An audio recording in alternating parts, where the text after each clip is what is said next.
Hi everyone, and welcome to another episode of Cybersecurity Sauna. Thanks for joining us for another session where we sweat out the hot topics in security. So welcome to all our listeners, and be sure to follow us on Twitter at #CyberSauna. Supply chain attacks are on the increase, with attackers abusing the trust we place in vendors or software. Why are these attacks increasingly emerging, and what can companies do about them? Joining us today to get to the bottom of this is Jyrki Huhta, Senior Security Consultant at F-Secure. Welcome to the show, Jyrki. Thanks, nice to be here. So we remember how tons of companies doing business in Ukraine got hit through ME docs with NotPetya, and British Airways customer payment data was compromised through webshop component they used. And back in 2013, Target was hit through their HVAC provider. I assume these are the kinds of things we mean when we talk about supply chain attacks. Yes, I suppose those are the most famous ones. Target was hit famously through the heat and ventilation manufacturing company. And it's actually funny, it was a small company. It only had I think 125 people working for them, which is tiny compared to Target, which is huge. So that's like a very good example of the scale. Like the Target will be the smaller supplier, and the actual Target will be the huge vendor responsible for billions of dollars. Whereas the other things you mentioned, ME docs we can safely say, was driven by national interests. It was a Ukrainian accounting company that got hit by the ME docs implant, and it was implanted with NotPetya, so just a basic ransomware, and it caused a lot of damage. I think the damage cost like 10 billion or something, according to some estimates. And the final example you mentioned, the British Airways Mage card, yeah. Yeah, British Airways was a good example as well, because that targeted the website. So the website was hacked and replaced with something that would collect the finance information or the credit card information of their users. So it just basically stole their brand for a second. So their end users will get hit by the attack. So those are actually good examples, because Target was attacked because they wanted to get to the point of sales terminals. NotPetya was attacked because somebody wanted to show Ukraine around and cause damage. And British Airways was attacked because they wanted to exploit their end users, their clients. Right. And these are different kinds of supply chains too. Like in the case of Target, it was the HVAC system that they bought, like something that big trucks drive to a yard and deliver. And for example, in the case of British Airways, it was a software component that their website used.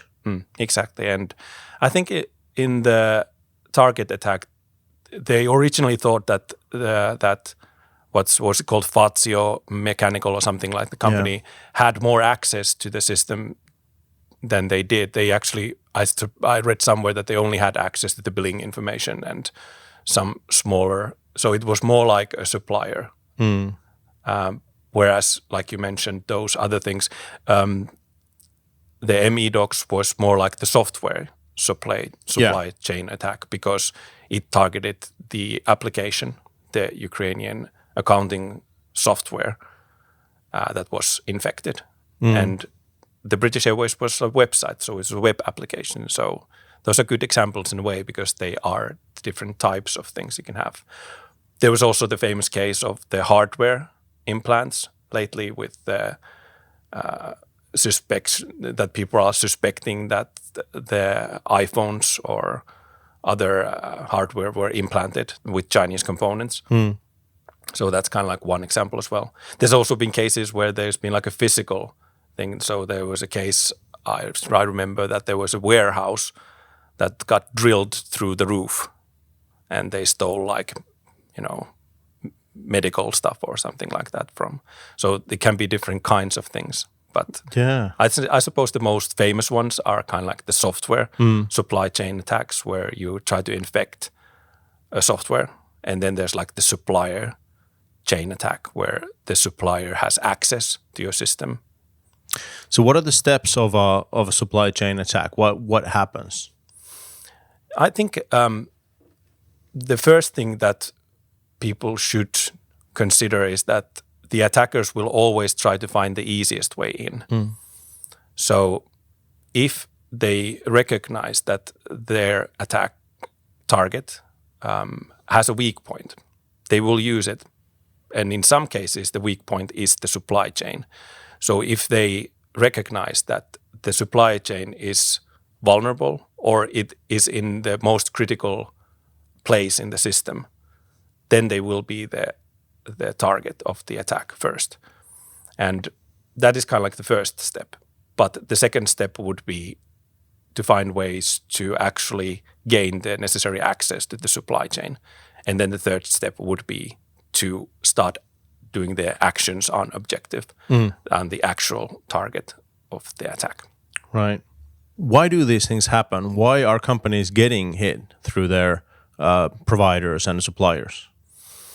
I think the biggest reason is that a lot of the bigger companies are investing and have been more aware of the risks involved. And they have been investing more on security, and therefore they have become the more difficult target to compromise. And like I said, when the attackers will try to find the easiest way in, a lot of the time the easiest way in would be maybe the less sophisticated supplier. So it might be, for example, in the financial sector, it might be very hard to get to the bank systems through their own network, but it might be possible to compromise their systems by an existing component that is vulnerable. It might be a software component, or it might be that some outsourcing company might have less security that can be compromised more easily. And in some cases, it might be even national thing, like it might be very hard to get to military systems, but if they know some software component that is used by that military, then it might be more accessible to actually compromise that software component directly and get access that way. So it's kind of like island hopping in a way. That Sure.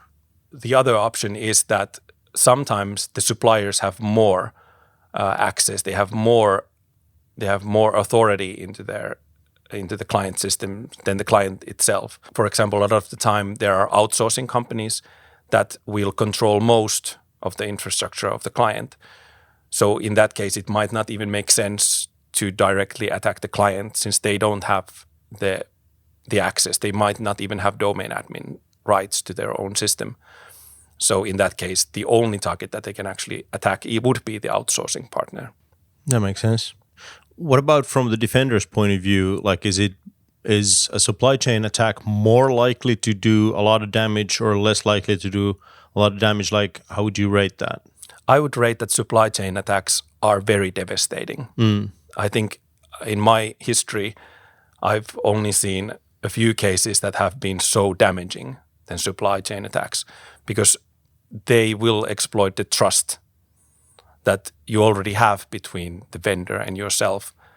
And a lot of the time that trust is kind of like, it's 100%, that people trust their vendors completely. Sure. And there's no way to actually have good technical means to enforce that trust. You will have contracts, you will have liabilities, you might have SLAs, stuff like that, but you don't have clear visibility into their actual systems. You don't have detection capability inside your outsourcing company. So you will trust them. And that is very dangerous, because if that trust is misused, then it can have devastating effects. So who's doing these supply chain attacks? Is it always like some of the examples we talked about are nation state actors? Is it always people like that? Can it be criminals? There's been kind of like this general idea in the media that the most sophisticated attacks are carried out by nation state or nation sponsored groups. But I think that is changing rapidly. I think all the all the illegal groups will start using the similar kind of approach. So it is not limited to nation state groups anymore. And it's kind of like nowadays it's even hard to say what group is strictly nation sponsored or nation state. like the attribution is becoming more and more difficult when there's like all sorts of mixed groups working and using similar kind of techniques.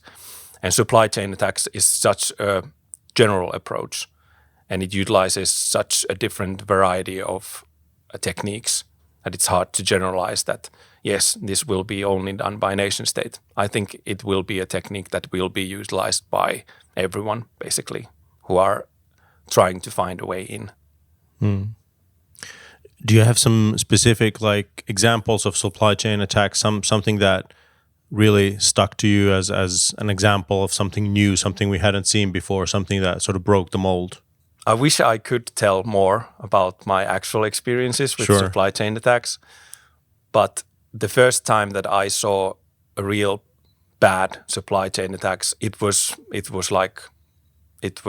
heart-stopping when I realized that, yes, the attacker is coming back inside by using the supplier, the outsourcing company.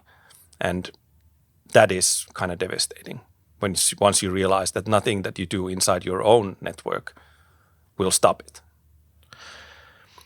I don't know, as an avid military historian, it seems to me like this is like World War II, where the Germans, instead of facing the French Maginot Line, just routed through Belgium. Yeah, exactly. I think the metaphor I've been using is that a lot of the time the security will focus on the immune system and good hygiene, and you will try to avoid contaminated places so you won't get infected. But supply chain attacks are like the water that you drink. It's like the well is poisoned and you're eating poisoned food. So it's like there's nothing to stop it. You're just ingesting the bad stuff. Now, I know because of your work you can't go into specifics, but are there any like war stories you could sort of anonymize for us and sort of in a general way talk about a little bit about your personal experiences in supply chain attacks? It's good that there are public cases available, that some companies have been straightforward about their experiences, and there has been public information available, for example, from the advanced persistent threat type of actors. So we already know that, for example, in the energy sector, there has been targeted attacks against the energy sector that have been using the outsourcing companies. And there's also been cases where outsourcing companies like Wipro has admitted that their systems have been hacked. And there are even detailed explanations, for example, from the Shadowhammer group that most famously used the Asus update facility. They infected that. But I think the kind of like the more cute story is about how they infected the gaming company. I think it was in Korea, some kind of shoot 'em up game that they infected. And I think that was like interesting because I read somewhere that they infected the Microsoft Visual Studio that the game developers used. And that got infected and that got transferred into the actual end product of the game. So the game was infected. I think the game was even called like Infection or something like that, some North Korean shoot 'em up or something. But I think those are good examples because those are the type of things that would happen behind closed doors as well, about in those kind of places that we can't even discuss about. So it is certainly possible that your outsourcing company is compromised and their systems will be used against you. So if they are the administrators of your network, it is possible that the attackers will get access to that information and then will use it against you. Some of these more recent things, the Shadowhammer one using the Asus updater thing, that seemed to be very targeted. The attackers were looking at specific MAC addresses, so they knew who they were hitting. But the Wipro case, for example, strikes me as a sort of opportunistic attack. Like somebody was in a position to compromise Wipro to get at their customers and sort of almost didn't care who the customers are. Presumably they all have money or something worth stealing, and we'll just see what it is when we get there. Yeah. Is that correct? Yeah, that's a good point. I mean, since there are different kinds of attacks nowadays, and like you said, some of them will be very targeted. I think the Shadowhammer attack, they were targeting like 600 MAC addresses of the 600,000. And that's like the case that we know. The Shadowhammer group supposedly is very sophisticated in their supply chain attacks. And what we've seen from their operation, they will try to use methods that will target a very limited amount of targets to reduce the chances of discovery and to make it more effective. So those kind of attacks are very dangerous because they will only manifest themselves once they are discovered, and they are impossible to actually start investigating until you first detect them. And I would assume that they might even have access to systems that we don't know.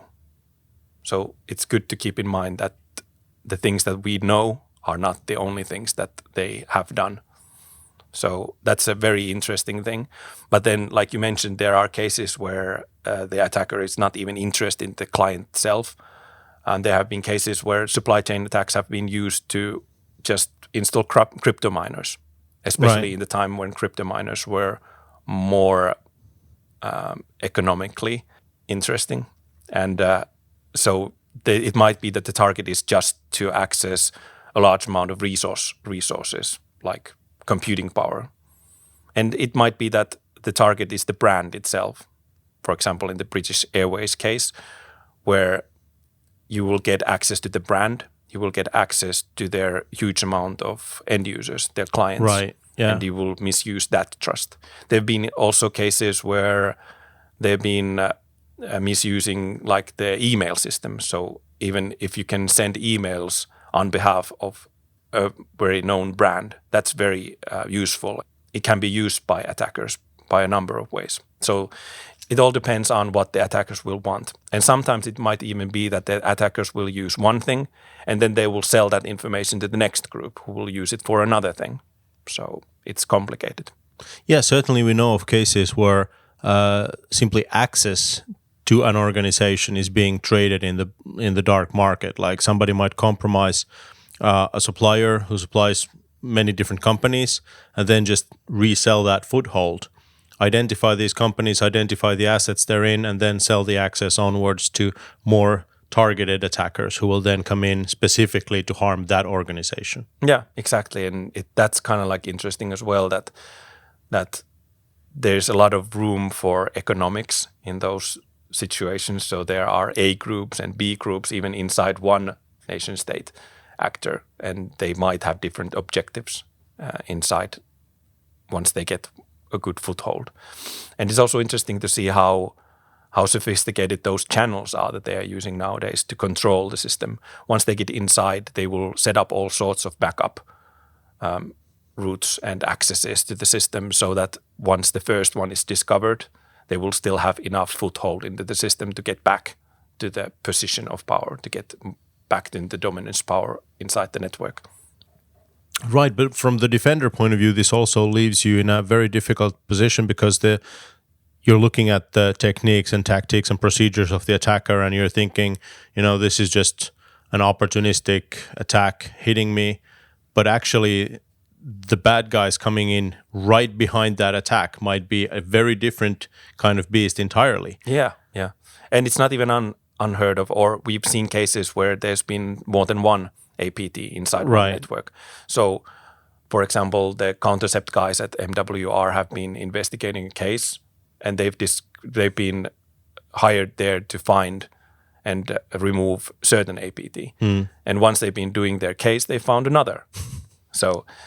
And they have to focus their efforts that, okay, this is dormant. They are not doing anything. So we will remove the first one first, and then we will focus on the second one. It's a hacker party and everyone came. Yeah, exactly. And it's like, that's like crazy, I think. But that's just the way it is nowadays. Absolutely. But in addition to there being multiple attackers, companies these days have dozens or even hundreds of suppliers. So how do you make sure that all those vendors are following like proper cybersecurity practices? That is a very good question. And I would even be so pessimistic to say that it is not possible to be 100% sure. So you have to have levels of defense. So you can't rely on them being safe. Of course, you can do things to vet your suppliers and that goes both for the applications that you use, the libraries that your developers are using, the platforms that they are using to create their applications, your outsourcing companies, all kind of supply chains can be kind of like, you can try to make sure that you're choosing the best players. So what does that look like? Is that a mountain of papers or, I don't know, mandatory red team testing? Yeah, I think it is better to have more than one way. Like there should be a good process for it. But I think the most important thing is that you shouldn't rely strictly on contracts and paper, like you said. If you're using an outsourcing company that is responsible for the crown jewels of your network, they should be, you should be very sure that you can trust them. And I think the only way that you can have trust is to have like a good red teaming exercise, for example, on that. And basically, when you approach your outsourcing company, you will go like, how can you ensure us that your security is all right? If they respond you with PowerPoints and showing their, certifications, then I'd be very hesitant. But if they show me that, well, we're using the best red teams available and we're doing it annually, this is the latest report, we had these kind of things and we are fixing them, that would make me more trusting. I would trust them more. And I think it's important to have that sort of kind of like third-party view and have that kind of like verification that they are not trivially exploitable, especially if they are responsible for critical functions inside the company, like having administrative access and have access to sensitive information or access to sensitive systems. Yeah, I mean, a red team exercise or any kind of attack simulation is like if it's done properly, it's a pressure test for the company, like how would you fare under an actual attack? So to you, that seems like a good metric of like how that would actually play out. Yes, and also especially once, like lately, we've seen cases where the managed security providers of the company have been targeted. I think it's kind of like crazy, I think, that when people buy SOC operations or outsource security services, that they don't include a red team exercise. Because I don't see any other way that can be measured. Yeah. How can you measure the quality, the success of that operation unless you test it? Right. But you're also talking about sort of trust but verify. So we're trying to establish the security position of our vendors and suppliers, but also just as companies these days are thinking about insider threats, sort of monitor those suppliers as well. Yes, trust and verify. I think that's a good motto from this podcast. I think it is important to have that trust. I mean, only choose the type of vendors and the type of software development cycles that you can trust. That's very important. But verify is also very important. So you need to have the capability to detect if something is going wrong and have the kind of like the capability to, and you need to have enough visibility into your most critical supply chains. And that might be a little difficult because one of the reasons that you are outsourcing is because you're trying to save money. Absolutely. So if you have to do part of that operation yourself and you can't trust them, then you will need to spend resources of your own. And that might be very difficult for some clients. Now, attack simulation will make sense if you're talking about the supplier as a company that is selling you software or something like that. But what about if we're talking about things that you use in your software, like libraries or dependencies like that? What can you do there to sort of stay safe? Yes, that's a very good question. Then, like we discussed, that there are different types of threats that we need to address here, and these software supply chain attacks, I think, are more difficult in a way because the cycles, the sprints that the developers are using nowadays are becoming more and more hectic. You have to do things more and more quickly, and that leaves less and less time to actually go through the quality of your own software. And like it's almost impossible to go through all the libraries that you use. You just have to depend on the third-party components to be safe, whether it's your operating system or it's your web application framework or the library that you use. There are some things that can be done. For example, if you're using well-known platforms, well-known libraries, well-known applications, those are generally more safe because they have invested more money on their security. For example, if they're using bug bounties, that's a good sign because then they are at least putting some money behind their words, that if someone will find vulnerabilities, we will pay them. And there are different kinds of, you can look at media and how they respond to things. Like if there's been a vulnerability and the vendor goes like, well, that's not good, and are very ignorant about the threat, that's probably a bad sign. But if they have a good incident response mechanisms and they will respond with good transparency and with good, they will have good mechanisms to remediate the problems, then they would probably be a safer partner.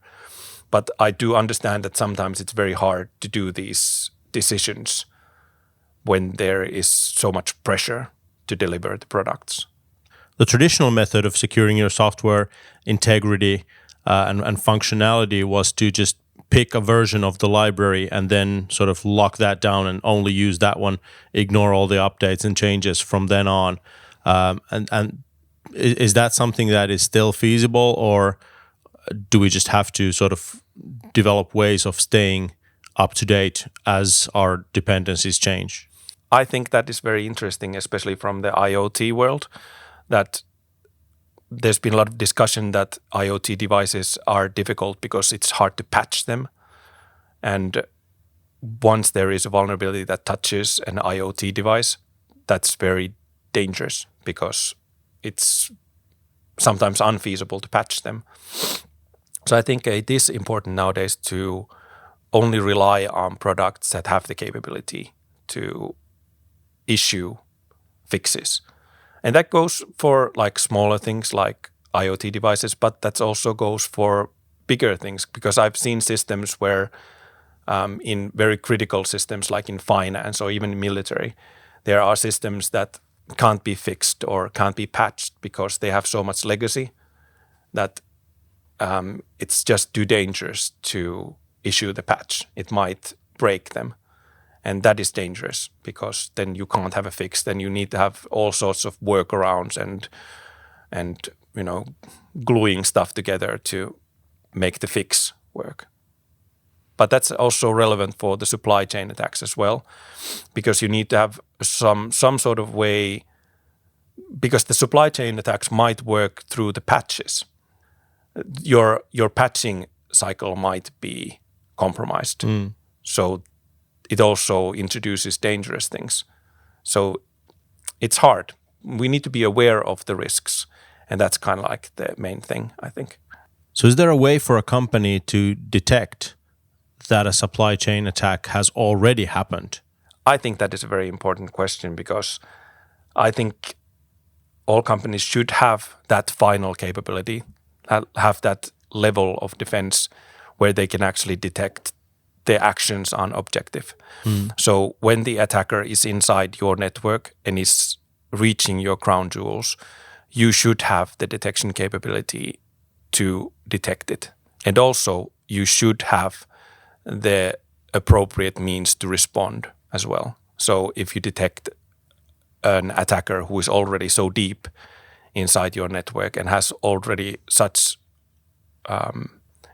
good reach, so the response should be appropriate as well. So you can't just rely that you will reinstall the infected machine, or you will add the IOC signatures to your fourth generation firewall, something like that. That's not enough. You need to have the capability to do proper forensics and to have the clear view what you're facing against and find those threat actors inside your network and construct a plan and how you will evade them, how you will evict them.